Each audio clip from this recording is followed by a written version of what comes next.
this part of the show, I've got another guest. Yes, you've heard right, 3 guests today. And the person I've got with me, I'm really excited about because she's full of energy, she's young and she's vibrant, and I've been looking at her stuff and I feel quite excited. Her name is Nabeela Zaman, and she is the CEO of the British Bangla Welfare Trust. Assalamu alaikum, Nabeela. Welcome to the show, welcome to my couch. Thank you. How are you? I'm very well, thank you. How are you? I'm very good, thank you for asking. And you're an East London girl like me? Yes, I am. So quite local. And, you know, it's great. Tell me a little bit about yourself. I read somewhere that you went to Oxford University. Yes. And that you did a project on homelessness in the city, and it kind of was the initial spark for your interest in like charity work. Tell me about that moment. Oh, wow. You've done your research. Yeah, always. And thank you for the introduction. You're welcome. So yes, I actually did Chinese studies at the University of Oxford. That's what I graduated in as my degree. And during that process, you know, I have a lot of interests. I'm sure we'll explore that in a little while. One of those things that I like to do is content creation, filmmaking, photography. Now I do modeling. And I've always done that kind of thing. So whilst I was studying, I wanted to use my time wisely. Right. In addition to actually undertaking my degree, I wanted to make films. And one thing that I made was an independent documentary about homelessness. Because to me, it was just so interesting that I was at one of the best universities in the world. However, when I walked around the city, there was a really big homelessness problem. And it was crazy to see because obviously the city has the funds to eradicate that issue, but nothing was really being done. And I knew that I couldn't solve the problem, but what I could do is use my limited skills to raise awareness. Fantastic. So that's amazing. I did my best to do that. I made a documentary. It was originally meant to be like a 7-minute long YouTube video, but every time I spoke to homeless people, they introduced me to more people, and then it kind of snowball affected, and now it's like a 50-minute long video you can watch on YouTube. That's incredible. And I love the fact that you're talking about making the most of your time, as if Oxford University is not intense enough. So true. What made you study Chinese? I have to ask. I think you said, is it Korean as well that you did? Yes, I did a module in Korean for my last year, but the degree itself is Chinese studies. So what that entails is Mandarin language, so I speak Mandarin. Amazing. Also classical Chinese, historical elements. There's a lot of essays on like culture and art, and you name it, we probably did it. Very different, isn't it? Your normal doctor, lawyer, you know, Chinese and Korean. It's fantastic. Thank you. And from that, you've obviously done so many other things now, you know, since then. And one of those I want to talk about was the British Bangla Welfare Trust.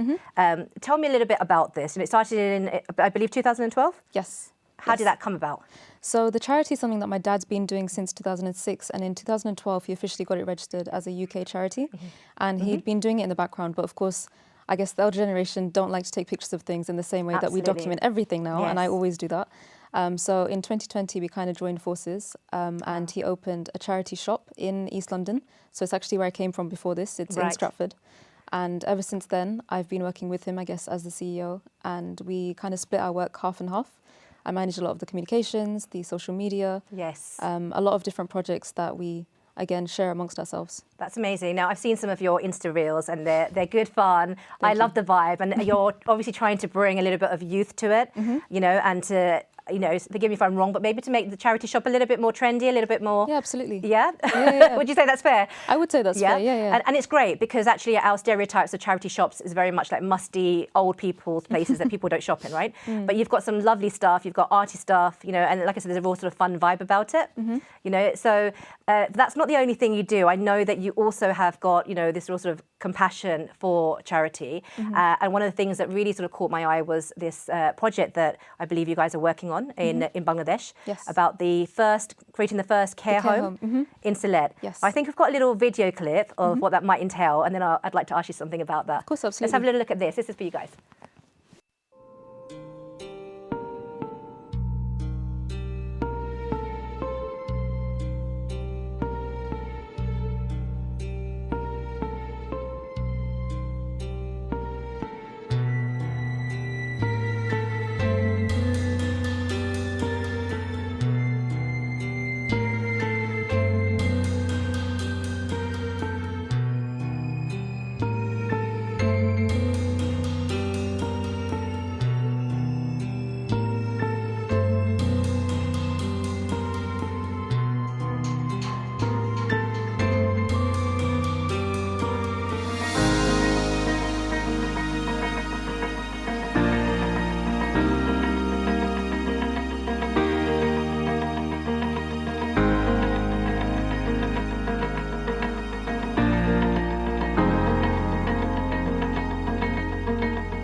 Well, I mean, that's so moving, and I can see exactly why you'd want to do this. You're helping people, especially in rural communities, it seems. Tell me what sort of made you guys decide to work in that kind of area, in Bangladesh. There's so many different projects. You could do it anywhere in the world, but what particularly about this was important to you? So for context, I think first I would start by saying that one thing that makes our charity unique, alhamdulillah, is that we don't focus on one area of Bangladesh. My dad and I, we have an ethos that we agree on, which is that where we have capacity, we'll help people anywhere. So we don't actually just work in Bangladesh. We've helped people in Ukraine. In other parts of the world, we regularly help out in Ethiopia and Morocco. Yes. Specifically back to Bangladesh now, whenever there's been floods, we've been amongst the first to deploy free medical aid. And we have projects across Bangladesh. For example, we have a sewing center. We help people when they've been attacked by Bengal tigers. Oh, wow. Some very unique projects that I think don't usually get the, it's not the same attention. Exactly. So when it comes to this latest project of ours, we unveiled it at a recent charity dinner where we had guests like Lutfa Rahman, which was really good. Amazing. And I think it's very important to us because our elders raised us. This is what I said recently. Yes. But we neglect them sometimes. And this whole project, it is kind of rural. And the whole aim is to offer free care to those whose, parents have passed away, elderly who would be living on the street. And we're very privileged in the UK, for instance, that our family can live with us, but not everyone is afforded those same privileges back home. Absolutely. And with poverty, of course, a lot of those older people will not necessarily have anybody around to look after them too. How is it going to be made sustainable? How will you keep things going, once they're in that care home, to keep funding it? What's the sort of the idea behind it? So at the moment, we have people that have back donations that they want to pledge to support us. Right now, we have an ongoing fundraiser, which is on our Just Giving page. And of course, during Ramadan, we'll be fundraising for that. So a lot of it will be from our community. Of course, we're also using the funds from our charity shop, which is here in Stratford. And a lot of our ongoing projects will go towards funding this. Right, okay. So that's one of the methods. But once we do have people actually in the care home, it's not just about giving them a bed. We're also offering free eye care services, free healthcare services, and a lot of really engaging activities that they can take part in, so they're not just left alone. I think it's beautiful. What an amazing idea. And, to look after the people that, as you say, have raised us, and have brought us up, and giving something back to them, and not expecting them to do anything for it, but just to be there in a, towards the end stages of their life, in a peaceful environment, and to be taken care of, that is the compassion that we see in Islam, isn't it? Absolutely. And I love that, So yeah, best of luck with that. Is there somewhere that people, like an event or somewhere that people can maybe meet you guys, face to face? Yeah, of course. So we're regularly doing events. Of course, first and foremost, it would be lovely to see people in our charity shop. Yep. But we actually will be in East London Mosque tomorrow for the Hajj and Umrah exhibition 2025. Fantastic. So if anybody wants to see me and my lovely team, we'll be there from 12 to 8 p.m. Okay, you heard that. East London Mosque, Hajj and Umrah exhibition. So that's tomorrow, is it? Yes. And also this shop in Stratford. You can maybe give us the address later on, actually. But in Stratford, is it near the station? It's really close to Maryland Station and also Stratford Station. It's like a 10-minute walk. Fantastic. And it's got cool stuff in there. I've seen it myself, okay? So, yeah, it's amazing. Yeah, exactly. It's nice, colourful stuff, which is great. So, that's obviously on your professional level, you want to do these things. But as I said, you're also very social media savvy. I've seen your stuff. You've got a lovely sense of humour behind it as well. You've done this kind of like, filming when you were at uni. What's in store for you, for Nabila Zaman, in 10 years' time, inshallah? Ooh, in 10 years' time? I'm not too sure, but I think similar to some of your previous guests, I've always been very open to opportunities. I love trying new things. Jack of all trades, some might say. But I don't think that's a bad thing. I love to try different things. And I don't want to be one-dimensional. For example, I'm a content creator as well.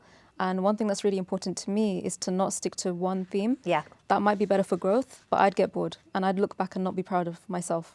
So I like to dabble in different things, whether that be modelling or activism or making films. Perhaps down the line, I might have like my own clothing line because I think people tell me to do that a lot. Yeah, why not? I just don't have the time for it, but when I do, inshallah. Absolutely. I see exciting things coming from you, so I hope so, definitely. Nabila, for some of our younger viewers, the charity sector is often seen as something you do, towards the end of your career. You establish, you're in a profession, you've got lots to offer, and then you go into charity. Yes. But I'm seeing like more and more younger people who actually want to start out in the charity sector. Do you think it's a viable career for young people, and if so, how would they go about doing that? Oh, I think it definitely can be a viable career. Like when I was studying, I didn't know what options there were just in the world of work in general. There's so much out there, especially nowadays. So I definitely think do your research. Feel free to drop me a message if you want to chat about these things a bit further. One way to start is by volunteering for a charity. Right. Ours is a great start, but there's also a lot of other options because charities have themes. So find out what you're interested in, whether that might be pet care. That's true. You know, working with elderly. There's a lot out there. Definitely do your research, and I think it is a good way to go down. Fantastic, that sounds good. I've got to probably ask you, because I know you did Chinese, but Yes. do you think, just for our viewers, because I'm sure they're going to, it's not very often. I think I know what this is. It's not very often that we have a Bengali person on the couch that can speak Chinese. So maybe you could tell us, you know, I'm trying to think of what you could say in Chinese. Say something. Okay, আমার সোনার বাংলা, আমি তোমাকে ভালোবাসি. Okay, because it's the theme of, if that's not too hard, that's the theme of obviously today's show, you know, with Equity February coming up. Can you say it in Chinese? I would be honored, yes. Let's go.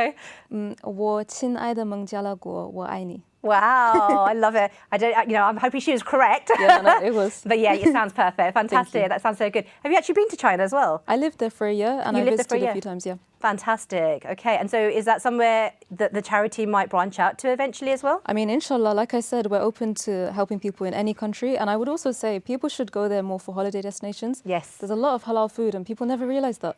It's a really good place to go. It is, yeah. My family have been, my dad went as well, nice, yes. nice. And yeah, I haven't been and I would definitely like to go. Hopefully soon. Hopefully soon, inshallah. Nabila, thank you so much. It's been such a pleasure having you on. Thank you. And as I say, I think, you know, come back, let us know how it goes with the care home. I would love to find out more about it. You know, will you come back again?